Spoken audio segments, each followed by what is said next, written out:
अस्मद्गुरुसमारम्भां यतिशेखरमध्यमां लक्ष्मीवल्लभपर्यन्तां वन्दे गुरुपरम्पराम् ஆழ்வார்கள் வாழி அருளிச் செயல் வாழி தாழ்வாதுமில் குறவர்தாம் வாழி ஏழ்வாறுமுய்ய அவர்களுரைத்தவைகள்தாம் வாழி செய்யமறை தன்னுடனே சேர்ந்து அகலகில்லே நிறையுமென்ன அலர்மேல் மங்கை உரைமார்பா நிகரில் புகழாய் உலகம் உன்னுடையாய் என்னை ஆழ்வானே நிகரிலமரர் முனிக்கணங்கள் விரும்பும் திருவேங்கடத்தானே புகழொன்னில்லா வடியேன் உன் அடிக்கீழமர்ந்து புகுந்தேனே அகில புவன ஜன்மஸ்தேம பங்காதிலீலே வினத விவிதபூதௌராதரக்ஷைகதீக்ஷே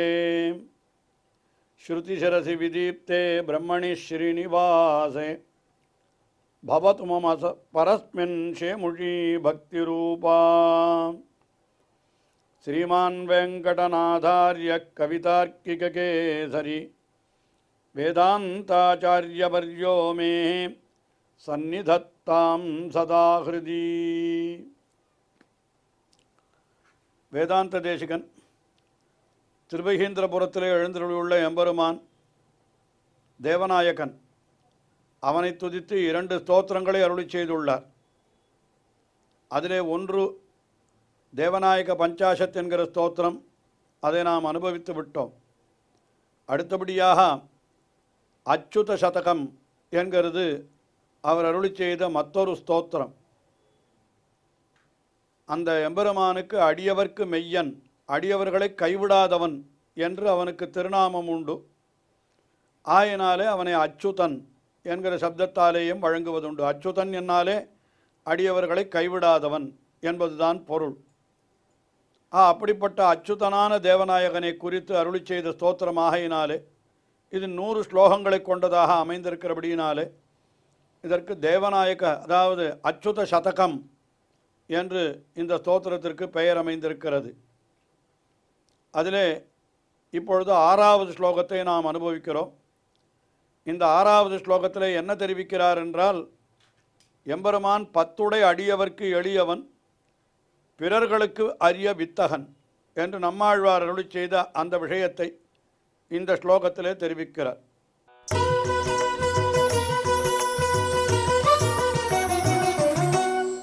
ஹிருதயேஷு தேசிகானாம் ஜான்னவி லஹரீஷு பூர்ணச்சந்திரைவ ஸ்புடஹ கலுஷஜலேஷ்விவஹம்சஹ கஷாய கர்புரேஷு திஷ்டஸ்யச்சுத நக்ஷணம். எம்பெருமான் அச்சுதன், அச்சுதனானவன் தேவநாயகன். அவன் எப்படி இருக்கிறான் என்று கேட்டால், தேசிகானாம் ஹிருதயேஷு, ஆச்சாரியர்களுடைய ஹிருதயத்திலே, நல்லோர்களுடைய ஹிருதயத்திலே, ஸ்புடஹா, நன்றாக தெளிவாக இருக்கிறான், நன்றாக ஸ்பஷ்டமாக இருக்கிறான். அது எப்படி போலேன்னு கேட்டால் அதுக்கு ஒரு உதாரணம் சொல்கிறார். ஜான்னவி லஹரிஷு பூர்ணச்சந்திரைவ, நல்ல தெளிந்த நீருடைய அந்த கங்கை இருக்கிறதோ இல்லையோ, அந்த கங்கையிலே எப்படி ஹம்சங்களெல்லாம் வந்து தங்குமோ, அதாவது கங்கையிலே பூர்ணச்சந்திரன் எப்படி தெரிவானோ என்று சொல்லுகிறார். அதாவது நதியில் தெளிவு நன்றாயிருந்தால், தெளிந்த நீராயிருந்தால், பூர்ணச்சந்திரன் அதில் பிரகாசிக்கிற பொழுது நன்றாக தெரியும். அது அவனுடைய பிம்பமானது ஜலத்திலே மிகவும் தெளிவாக தெரியும். அது அந்த பூர்ணச்சந்திரனுடைய பிம்பம் தெளிவாக தெரிய வேணுமானால் அந்த தண்ணீர் தெளிவாக இருக்க வேண்டும். அப்போ தெளிந்த நீரிலே தான் இவனும் தெளிவாக தெரிவான். இந்த தெளிந்த ஹிருதயத்தை உடையவர்கள் ஆச்சாரியர்கள். அதனால் எம்பெருமானும் அவர்களுடைய ஹிருதயத்திலே தெளிவாகவே எழுந்தருளி இருக்கிறான். எப்படி தெளிந்த நீரிலே அந்த சந்திரனுடைய பிம்பமானது நன்றாக தெளிவாக தெரிகிறதோ, அதுபோல ஆச்சாரியர்கள், தெளிந்த ஹிருதயத்தை உடைய ஆச்சாரியர்கள், அவர்களுடைய ஹிருதயத்திலே எப்படி இருக்கிறான் எம்பெருமான்னா நன்றாக தெளிவாக இருக்கிறான். தெளிந்தவர்களை சொல்லுகிற பொழுது நல்ல தெளிந்த நீரோடையைத்தான் சொல்லுவதுண்டு. வால்மீகி ராமாயணத்திலே கூட உதாரணம் சொல்லுகிற பொழுது நல்லா தெளிவாக இருக்கிறது நதி என்று சொன்னார். அந்த நதி தெளிவாக இருக்கிறதுன்னு சொல்கிறதுக்கு என்ன உதாரணம் சொன்னார்னா, அவர் எப்படி சொன்னார், அந்த அதாவது தமசா நதியிலே தீர்த்தமாட போகிறார் வால்மீகி. அப்பொழுது தமசா நதியை வர்ணிக்கிற பொழுது அது மிகவும் தெளிவாக இருக்கிறது. எப்படி போலேன்னா, சன்மனுஷ்ய மனோயதா என்று சொன்னார். சன்மனுஷ்ய மனோயதா, சத்துக்களுடைய ஹிருதயம் எப்படி நன்றாக தெளிவாக இருக்குமோ அதுபோல் இந்த தமசா நதியும் தெளிவாக இருக்கிறதுன்னு சொன்னார் வால்மீகி. இங்கே வேதாந்த தேசிகன் தேசிகானாம் ஹிருதயேஷு, நல்ல உயர்ந்த ஆச்சாரியர்களுடைய ஹிருதயத்திலே எம்பெருமான் எப்படி எழுந்தருளியிருக்கிறான் என்னால், ஜான்னவி லஹரீஷு பூர்ணச்சந்திரைவ, கங்கையினுடைய தெளிந்த நீரிலே பூர்ணச்சந்திரன் எப்படி தெரிவானோ அதுபோல ஸ்புடஹா, பகவான் நன்றாக தெளிவாயிருக்கிறான் என்று சொன்னார். மெய்யனாகும் விரும்பி தொழுவார்க்கெல்லாம், பொய்யனாகும் புறமே தொழுவார்க்கெல்லாம். நம்மாழ்வாருடைய அருளிச்செயல், பத்துடை அடியவர்க்கு எளியவன் பிறர்களுக்கு அரியவித்தகன்.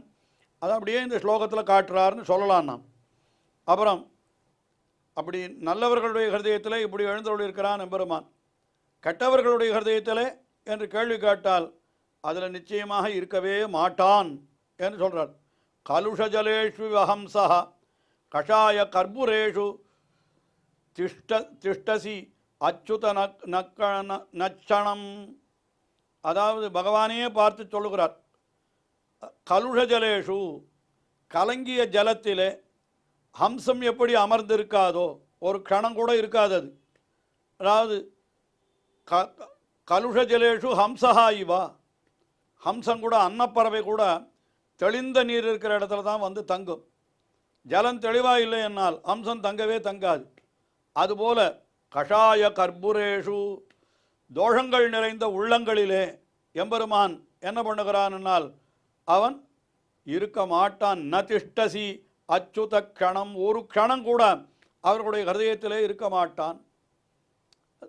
அருளாள பெருமாள் எம்பெருமானார் ஸ்ரீ ராமானுஜருடைய நேர் சிஷ்யர், அவர் அருளி செய்த ஞானசாரம் என்கிற கிரந்தத்திலே கூட அப்படியெல்லாம் சொல்லுகிறார். எம்பெருமான் மற்றொன்றை இச்சியாதார் உள்ளத்து எம்பெருமான் எப்பொழுதும் எழுந்தருளி இருப்பான்.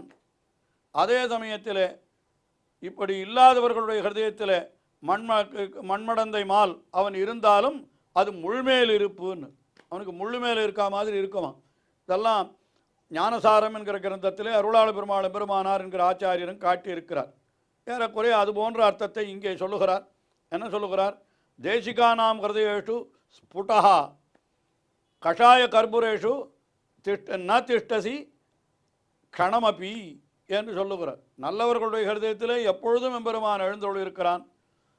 கலங்கின உள்ளத்தை உடையவர்கள், தோஷங்களை உடைய உள்ளத்தை உடையவர்கள், அவர்களுடைய ஹிருதயத்திலே எம்பெருமான் எழுந்தருளி இருக்கவே மாட்டான் என்று சொன்னார். அதற்கு உதாரணம் என்ன என்று கேட்டால், கலுஷஜலேஷு ஹம்சா, எப்படி கலங்கின தண்ணீரிலே ஹம்சமானது இராதோ, தங்கி இராதோ, அதுபோல எம்பெருமானும் கலங்கின உள்ளத்தை உடையவர்கள் நெஞ்சிலே அவன் தங்கவே மாட்டான். இவன் பரதேவத்தையோ அவன் பரதேவத்தையோ, இவனையும் பற்றுவோம் அவனையும் பற்றுவோம் என்று இப்படி கலக்கத்தோடு காரியம் செய்தால் அவர்களுக்கெல்லாம் எம்பெருமான் அனுகிரகமே பண்ண மாட்டான் என்று அப்படிப்பட்ட அர்த்தத்தை சொல்லுகிறார் என்று கூட நாம் இங்கே கொள்ளலாம். இப்படி அந்த எம்பெருமான் நல்லோருடைய ஹிருதயத்திலே இருப்பான், தீயோருடைய ஹிருதயத்திலே இருக்க மாட்டான் என்கிற அர்த்தத்தை இந்த 6வது ஸ்லோகத்திலே தெரிவித்தார். அதற்கு அடுத்தபடியாக 7வது ஸ்லோகத்தில் என்ன தெரிவிக்கிறார்னால், இப்படி சஞ்சலமான மனசை உடையவர்கள், அவர்களுடைய ஹிருதயத்தில் எம்பெருமான் இருக்கவே மாட்டான். அவன் மிகவும் மேன்மையுடையவன், மிகவும் எளிமையும் உடையவன். அவன் எப்படிப்பட்டவன், மேன்மையுடையவன் என்னால் அது பிறர்களுக்கு அரிய வித்தகன், ஆனால் தன்னுடைய அடியவர்களுக்கு பத்துடைய அடியவர்க்கு எளியவன்.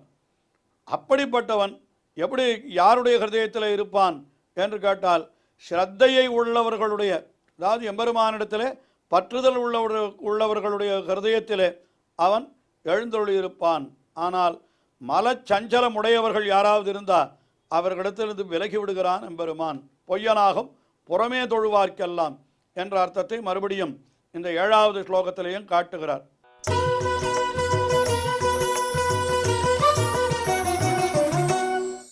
ஆகமமாத்திர பிரமாண ஆகோபீஜனம் பிரகாஷ நிஜமாஹாத்மியா ஸ்ரத்திதஹிருதய சுலபா தூரம் முஞ்சசி நத சத்ய தோலாயமானாத். பகவான் என்கிறவனுடைய மேன்மை எப்படிப்பட்டது என்று கேட்டால் அவன் ஆகமமாத்திர பிரமாணா, அதாவது வேதங்கள் மட்டுமே அவனை தெரிவிக்கக்கூடிய பிரமாணங்கள். அதாவது வேதங்களை கொண்டுதான் அவனை அறிய வேண்டும். பிரம்மசூத்திரத்திலே வேதவியாசர் சொல்லுகிற பொழுது சாஸ்திரயோனித்வாத் என்று சொன்னார். அதற்கு வியாக்கியானம் பண்ணினவர்கள் சாஸ்திரைக யோனித்வாத், வேதங்களை கொண்டுதான் பகவானை அறிய வேண்டுமே தவிர நம்முடைய கற்பனையாலே தர்க்க ரீதியாக ஏதோ நாமாக நினைத்து யூகித்து எல்லாம் அவனை அறியக்கூடாது என்று சொல்லுகிறார். அதனால் ஆகமமாத்திர பிரமாணா, வேதம் வேதத்தையே ஆதாரமாக கொண்டவன் அவன்.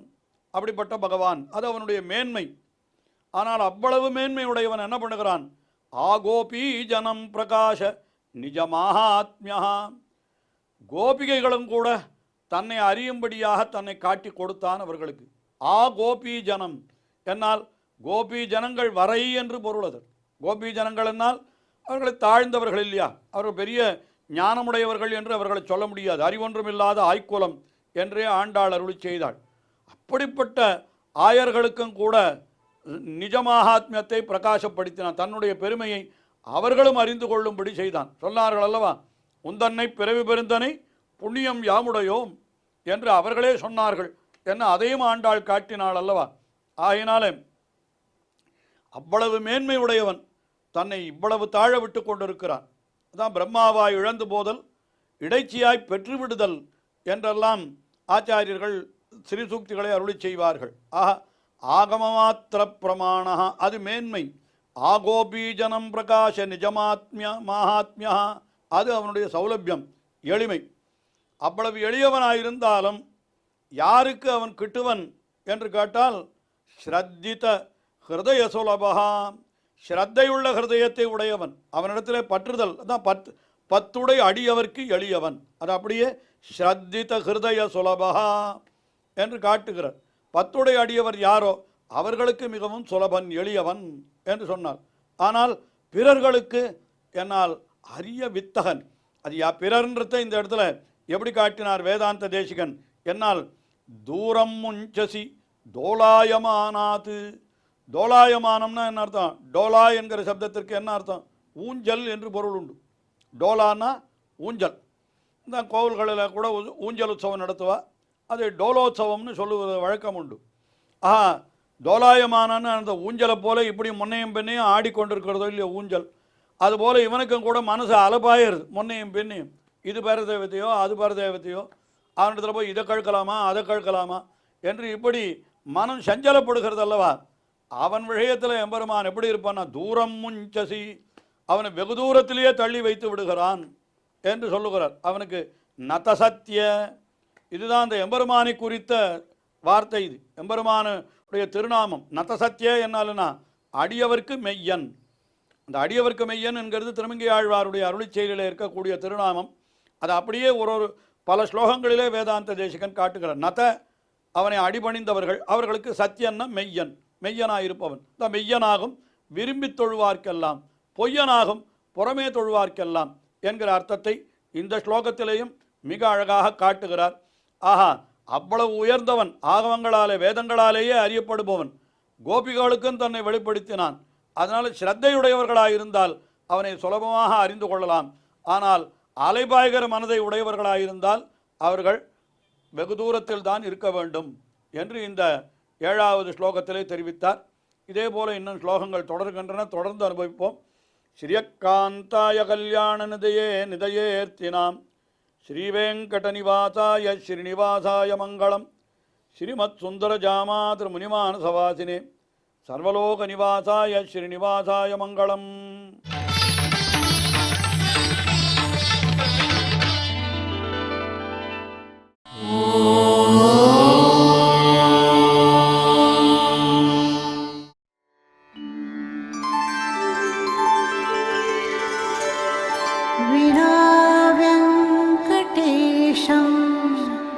ननाथो ननाथ सदा वेङ्कटेशं स्मरामि स्मरामि। हरे वेङ्कटेश प्रसीद प्रसीद। प्रियं वेङ्कटेश प्रयच्छ प्रयच्छ।